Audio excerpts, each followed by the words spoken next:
আসসালামু আলাইকুম প্রিয় দর্শক, আজকে আমরা রহিমা নামটি সম্পর্কে জানব। তাহলে চলুন ভিডিওটি শুরু করি। এখনও যারা আপনারা আমাদের চ্যানেলটি সাবস্ক্রাইব করেননি অবশ্যই চ্যানেলটি সাবস্ক্রাইব করে নেবেন। 1. রহিমা নামটি কি ইসলামিক নাম? হ্যাঁ, রহিমা নামটি ইসলামিক নাম। এটি আল্লাহর একটি গুণবাচক নাম আর রহিম থেকে উদ্ভূত, যার অর্থ দয়ালু। 2. রহিমা নামের বাংলা অর্থ কী? রহিমা নামের বাংলা অর্থ দয়ালু, করুণাময়ী বা অনুগ্রহশীলা। 3. রহিমা নামের আরবি অর্থ কী? রহিমা নামের আরবি অর্থ হলো দয়ালু বা উদার, হৃদয়ের নারী। 4. রহিমা নামের উৎপত্তি কোথা থেকে? রহিমা নামের উৎপত্তি আরবি ভাষা থেকে। 5.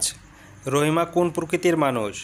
রহিমা নামের ব্যক্তিরা সাধারণত দয়ালু, সহানুভূতিশীল, স্নেহশীলা এবং দায়িত্বশীল প্রকৃতির হয়ে থাকেন। আপনারা যে কোনো নামের অর্থ জানতে আমাদের চ্যানেলটির কমেন্ট বক্সে কমেন্ট করুন।